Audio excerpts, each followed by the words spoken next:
पवन सिंह उपेंद्र कुशवाहा का घमंड तोड़ने गए थे क्या? पवन सिंह का टारगेट चुनाव जीतना था, चुनाव हराना नहीं। चुनाव हराने का टारगेट बक्सर के आनंद मिश्रा का था। आनंद मिश्रा को शुरू से पता था कि चुनाव हम जीत नहीं पाएंगे, तो उनका टारगेट था मिथिलेश तिवारी को हराना, और आनंद मिश्रा ने मिथिलेश तिवारी को हराया। तो भले ही बक्सर में आनंद मिश्रा चुनाव हार गए, लेकिन चुनाव हार के भी आनंद मिश्रा चुनाव जीत गए, अपने मंसूबे में सफल हो गए। लेकिन पवन सिंह का टारगेट चुनाव हराना नहीं था कि उपेंद्र कुशवाहा को हम हरा देंगे, भाजपा को ठिकाने लगा देंगे। पवन सिंह का टारगेट चुनाव जीतना था। और पवन सिंह के पीछे पीछे जो लोग दौड़ रहे थे, उनको ऐसा लग रहा था यहां से तो भाई पवन सिंह जीत जाएंगे, यहां से तो पवन सिंह निकल रहे हैं। नहीं भाई, पवन सिंह निर्दलीय होकर इतना लाख वोट लेके आ गए, तो पप्पू यादव भी निर्दलीय ही चुनाव लड़ रहे थे ना, चुनाव जीत भी गए ना। जितना मीडिया कवरेज पवन सिंह का हुआ, जितना पवन सिंह को देखने के लिए भीड़ लगी, जितना एग्जिट पोल में पहले से यह हो रहा था पवन सिंह तो यहां से चुनाव निकाल रहे हैं, पवन सिंह तो निकाल रहे हैं, पवन सिंह चुनाव हार गए। और अभी एक सीक्रेट बात आपको बताएंगे तो आप तो सोचने पर मजबूर हो जाएंगे कि वहां पे हो क्या रहा था। पवन सिंह को अब अच्छे से समझ में आ गया होगा कि पावर कहां से शुरू होता है और पावर कहां खत्म होता है। मतलब आप अच्छा डांस करते हैं, आप अच्छा गाना गाते हैं, तो लोग आपको देखने और सुनने के लिए आ सकते हैं, आपके लिए भीड़ उमड़ सकती है, पर इस बात की कोई गारंटी नहीं है कि वो भीड़ वोट में भी तब्दील हो जाएगी। और पवन सिंह के साथ भी वही हुआ। और वैसे भी काराकाट में हो क्या रहा था? मनोरंजन, इंटरटेनमेंट, यही हो रहा था ना काराकाट में। मैं पूछना चाहता हूं, हु इज अनुपमा यादव? मतलब जब मैं देख रहा था पवन सिंह के इर्द गिर्द, तो हमें अनुपमा यादव दिख रही थी, आस्था सिंह दिख रही थी, शिल्पी राज दिख रही थी, ऐसे ऐसे लोग दिख रहे थे जिनके वोट मांगने से एक वोट नहीं बढ़ेगा। लेकिन पवन सिंह के लिए अनुपमा यादव गांव गांव में घूम के वोट मांग रही थी। पवन सिंह के मंच पे जब मैं अपनी नजरें डालता था, निहारता था, और ये सवाल अपने वीडियोस में पूछता था कि क्या काराकाट में मनोरंजन हो रहा है, फ्री का मनोरंजन, तो लोगों को तीखी मिर्ची लगती थी वो सवाल पूछना। लोगों को लगता था क्या ही मैं पवन सिंह का विरोध कर रहा हूं। अब आई बात समझ में कि सिर्फ झूठी तारीफ करने से, पीछे से चाटने में, तलवे चाटने से जीत सुनिश्चित नहीं होती है। गुस्सा मुझे इस बात का है कि पवन सिंह ये चुनाव जीत सकते थे, पवन सिंह जीत सकते थे चुनाव सर, क्योंकि पवन सिंह की फैन फॉलोइंग एक अलग लेवल पे है। पवन सिंह को इतने लाख वोट में आपको जान के आश्चर्य होगा कि सिर्फ 2 लोगों ने वोट करा है, सिर्फ 2।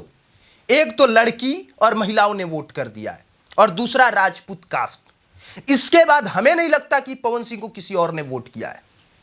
राजपूतों की एक संख्या है जिसने पवन सिंह को वोट किया है। लड़की और महिलाएं घर से यह कह के निकली हैं कि हाँ ठीक है, हम जो है उपेंद्र कुशवाहा को वोट करेंगे, हम राजा राम सिंह को वोट करेंगे। लेकिन लड़की और महिलाओं की ज्यादातर संख्या ने पवन सिंह को वोट किया है। ऐसे ही पवन सिंह के इतने लाख वोट नहीं आए हैं। पवन सिंह को इतनी सी बात नहीं समझ में आ रही थी कि वो चुनाव लड़ रहे हैं, कोई सोनपुर थिएटर का कार्यक्रम नहीं करा रहे थे कि भोजपुरी के सारे सुपरस्टारों को बुला के वहां पे हरियर चुनरी और फलाना ढिमकाना वाला गाना गा रहे थे। इतनी सी बात पवन सिंह और पवन सिंह के चुनाव मैनेज करने वाले लोगों को समझनी चाहिए थी कि सोनपुर थिएटर का कार्यक्रम न करके गांव में एक एक लोग से मिलना चाहिए था। जितने लोगों से पॉसिबल हो और जैसे पॉसिबल हो सबसे मिलना चाहिए था। क्योंकि काराकाट का जो डिसीजन आया है, अजीब तरह का डिसीजन है। राजा राम सिंह जिन्होंने पवन सिंह को हरा दिया, वो राजा राम सिंह इससे पहले जो वो चुनाव लड़े थे, उनके आंकड़े उठा के आप देखिएगा, आपको देख के आश्चर्यचकित हो जाएंगे आप कि उस राजा राम सिंह दूसरे नंबर पे भी कभी नहीं आए। हमेशा उनका जो है डाउनफॉल रहा, हमेशा राजा राम सिंह बहुत नीचे रहे। वो राजा राम सिंह अचानक चुनाव जीत गए, और जीतने के पीछे का कारण सिर्फ और सिर्फ जातिवाद था, क्योंकि पवन सिंह राजपूत जाति के हैं। और वहां पे उपेंद्र कुशवाहा को लेके ये था कि लोग ये सोच रहे थे कि हम किसे वोट करें, जो भाजपा का कैडर वोटर है, या जो लोग चाह रहे थे कि उपेंद्र कुशवाहा को वोट करें। ज्यादातर राजपूतों की जो संख्या थी उसने वोट किया पवन सिंह को, और जो कुशवाहा समाज था वो चाहता था कि उपेंद्र कुशवाहा को वोट किया जाए। लेकिन जब राजपूतों ने पवन सिंह को वोट किया तो बहुत सारे ऐसे कुशवाहा हैं, बहुत सारे, और मैं ये इंटरनली खबर बता रहा हूं जो सूत्रों के माध्यम से पता चला है, ग्राउंड जीरो लेवल पे पता चला है कि बहुत सारे कुशवाहा नाराज हुए और नाराज होकर उन्होंने राजा राम सिंह को वोट किया। वो खुद कुशवाहा होकर उन्होंने उपेंद्र कुशवाहा को वोट नहीं किया, क्योंकि उनको पता था कि अगर हम उपेंद्र कुशवाहा को वोट कर रहे हैं तो पवन सिंह भी चुनाव जीत सकते हैं। जातिवाद का एक ऐसा फैक्टर काराकाट से निकल के सामने आया है कि काराकाट की वजह से बक्सर भाजपा हार गई, काराकाट की वजह से पाटलिपुत्र, सासाराम, कई जगहों पे प्रभाव पड़ा। पूरे शाहाबाद जिला में काराकाट से प्रभाव पड़ा है। और सबसे बड़ी बात तो यही है कि लड़की और महिलाओं ने निश्चित तौर पे पवन सिंह को वोट किया है, इसमें कोई शक, कोई दो मत या दो राय नहीं है, इसमें कोई शक, दो मत या दो राय नहीं है। पवन सिंह को वोट पड़ा है, लड़की और महिलाओं का, राजपूतों का भी वोट पड़ा है। लेकिन महागठबंधन के लोगों ने, जो लोग आरजेडी को वोट करते हैं, कांग्रेस को वोट करते हैं, इंडिया अलायंस को वोट करते हैं, सीपीआई माले को वोट करते हैं, उनका वोट डिस्ट्रैक्ट नहीं हुआ। उन लोगों ने पवन सिंह को वोट नहीं किया, वो लोग गए और आंख बंद करके चुपचाप राजा राम सिंह को वोट किया। और जो लोग भाजपा को वोट करते हैं उनका वोट डिवाइड हो गया। उनमें से कुछ लोगों ने पवन सिंह को वोट किया, कुछ लोगों ने वोट कर दिया उपेंद्र कुशवाहा को, और लड़कियों और महिलाओं ने ज्यादातर, मतलब मेरा अपना जो सोर्स है, ज्यादातर लड़की और महिलाओं ने पवन सिंह को वोट कर दिया। वोट इस तरीके से डिवाइड हुआ कि आखिरी डिसीजन ये आया कि पवन सिंह चुनाव हार गए। खैर, ये सही बात है कि पवन सिंह के चुनाव हारने के बाद से पवन सिंह को निश्चित तौर पे ये समझ में आ गया होगा कि पावर कहां से शुरू और कहां से खत्म होता है। लेकिन पवन सिंह तारीफ के भी काबिल है कि निर्दलीय होने के बावजूद काराकाट में अब तक से कोई ऐसा निर्दलीय प्रत्याशी नहीं था जिसने इतने ज्यादा वोट लाए हो। एक मिथक भी है, एक कहा भी जाता है कि कोई भी भोजपुरी का सुपरस्टार पहली बार में चुनाव नहीं जीत पाता है। ना तो कभी मनोज तिवारी जीत पाए थे, ना निरहुआ जीत पाए थे, ना रवि किशन जीत पाए थे, तो पवन सिंह कैसे जीत पाते? तो पवन सिंह भी ये चुनाव हार गए। अब यहां पे पवन सिंह के जो फैंस हैं वो ये कह रहे हैं कि तुम्हारे हार से, तुम्हारे जीत से ज्यादा हमारे हार के चर्चे, घेवड़ा चर्चा।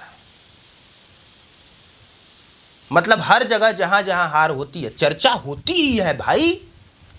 यह खुश करने वाली बात है। और हम जब बात करते हैं तो फैक्ट के साथ सच बात करते हैं। हमें कोई शौक नहीं है कि हम आपको खुश करें, हम सच बताएंगे। और सच यही है। एक सच यह भी है कि भाजपा ने पवन सिंह के साथ बहुत बड़ा धोखा किया।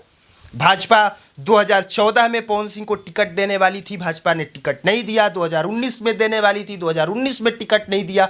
और जब इस बार 2024 में टिकट दिया तो भाजपा ने वो टिकट छीन लिया। और यही बात मैं बार बार कह रहा था कि भाजपा ने टिकट छीना है सर। और जब मैं ये बात कहता था कि भाजपा ने टिकट छीना है तो भी लोगों को तीखी मिर्ची लगती थी। और पवन सिंह के जो फैंस हैं, जो पवन सिंह के समर्थक हैं, जो उनके चिल्ले बिल्ले हैं, उन्हीं को ज्यादा मिर्ची लगती थी कि पवन सिंह ने टिकट लौटाया है, छीना नहीं। पवन सिंह चाहते थे कि आसनसोल से हम चुनाव लड़े, लेकिन बाबुल सुप्रियो ने जब उनके नाक में दम किया और इस तरीके से पूरा बवाल मचाया तो फिर भाजपा ने टिकट छीना और पवन सिंह ने नाराज होकर टिकट लौटाया। और फिर कहीं भी भाजपा ने पवन सिंह को टिकट ऑफर नहीं किया, कहीं भी नहीं।